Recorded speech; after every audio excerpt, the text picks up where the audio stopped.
सिद्ध करना कि प्रकाश संश्लेषण के लिए प्रकाश आवश्यक होता है। देखिए, प्रकाश की उपस्थिति में ही हरे पेड़ पौधे कार्बोहाइड्रेट्स अर्थात स्टार्च का निर्माण करते हैं। तो हमें ये पता करना होता है कि डार्क में या प्रकाश में तो स्टार्च बनेगी और अंधेरे में स्टार्च नहीं बनेगी। ये बात सबसे पहले पता करनी होती है। तो हम सिद्ध करेंगे कि प्रकाश संश्लेषण के लिए प्रकाश कितना आवश्यक है। देखिए, सबसे पहले हम इसके लिए क्या करते हैं, एक गमले में लगा पौधा लेते हैं। हम एक पॉटेड प्लांट लेंगे। देखिए, आसान है पॉटेड प्लांट बनाना। तो सबसे पहले हम एक पॉटेड प्लांट लिया और उस पॉटेड प्लांट को, देखिए हमने एक पॉटेड प्लांट लिया, ये पॉटेड प्लांट है यानी कि गमले में लगा पौधा, और गमले में लगा पौधे को हम 48 से 72 घंटे 48 से 72 घंटे हम किस में रखते हैं, डार्क में रखते हैं, यानी कि अंधेरे में रखते हैं। हम अंधेरे कमरे में रखेंगे। तो इससे क्या होगा, अंधेरे में रखने से, अंधेरे में रखने से इसकी जो पत्तियां हैं, इसकी जो लीफ हैं, वो स्टार्च लेस हो जाएंगी, उनमें स्टार्च नहीं बनेगी।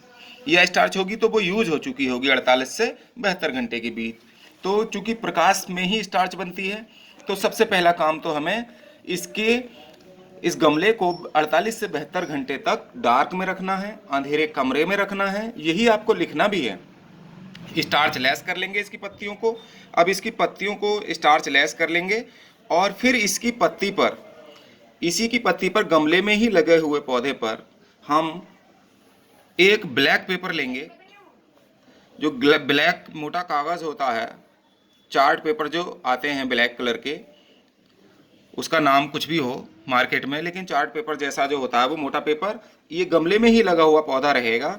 और इस गमले में रहे हुए दो इतने बड़े बड़े पेपर, इतने टुकड़े हम ब्लैक पेपर के काट लेंगे, एक ऊपर और एक नीचे, इसके भाग में चिपकाना है।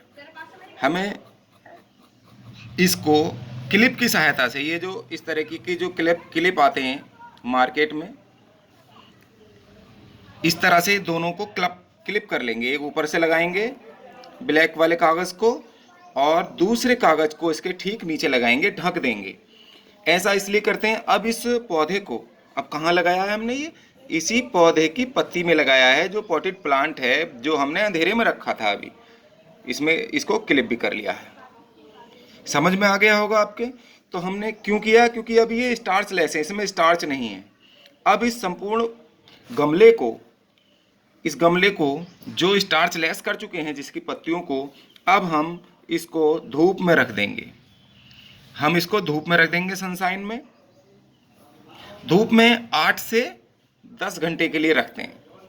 8 से 10 घंटे के लिए आप रखेंगे इस गमले को धूप में। तो क्या होगा, इस वाले भाग में तो स्टार्च बनेगी, जो जिस भाग को धूप लगेगी, इस वाले भाग में भी स्टार्च बनेगी, प्रकाश संश्लेषण की क्रिया होगी। और जो भाग हमने काले पेपर से क्लिप लगाकर ढक दिया है, इस भाग में स्टार्च नहीं बनेगी। तो ये तो सिद्ध हो गया कि इस वाले भाग में स्टार्च नहीं बनती है, जो ढका हुआ है ब्लैक से, क्योंकि इसको धूप नहीं मिल रही। और दूसरे भागों में स्टार्च, जिन भागों में धूप पड़ रही है पत्ती पर, वहाँ पर धूप बन रही है।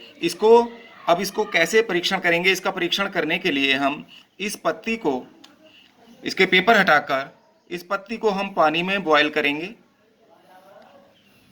थोड़ी सी देर, 1 आध मिनट हम इसको पानी में बॉयल करेंगे, वाटर में, H2O में क्या करेंगे, बॉयल हो गया, बॉयल इन H2O। उसके बाद यही पत्ती का अगला स्टेप क्या होगा, हम इसको अल्कोहल में बॉयल करेंगे। अब हम अल्कोहल में बॉयल कर रहे हैं, बॉयल इन अल्कोहल। अल्कोहल में बॉयल करने के बाद इस पत्ती पर हम आयोडीन सॉल्यूशन डालेंगे। आयोडीन सॉल्यूशन डालेंगे तो आप देखेंगे कि पत्ती का जो भाग हमने पेपर से ढका था, वो कलरलेस रहता है, ये पूरी पत्ती येलोइश हो जाती है, एक क्लोरोफिल्लस हो जाती है पानी में उबालने से, और फिर अल्कोहल में उबालने से ये पत्ती कलरलेस हो जाती है, एक जैसी हल्की येलोइश दिखती है, ये रंगहीन दिखती है या बहुत हल्के येलो कलर की। जब आयोडीन सॉल्यूशन में डालेंगे तो ये तो येलो या कलरलेस ही दिखेगा, जो भाग हमने ढका था जिसमें स्टार्च नहीं बना था, तो ये तो हमें कैसे दिखेगा, स्टार्चलेस भाग कलरलेस होगा, और ये भाग ब्लू या ब्लैकिश कलर का हो जाएगा, ब्लू कलर का हो जाता है, ब्लू या ब्लैक कलर का हो जाता है आयोडीन में डालने से। इससे सिद्ध हो गया कि जिस भाग को प्रकाश मिला उसमें स्टार्च बना, इसमें ये स्टार्च है, और जिस भाग में धूप नहीं मिल रही थी उसमें स्टार्च नहीं बना। धन्यवाद।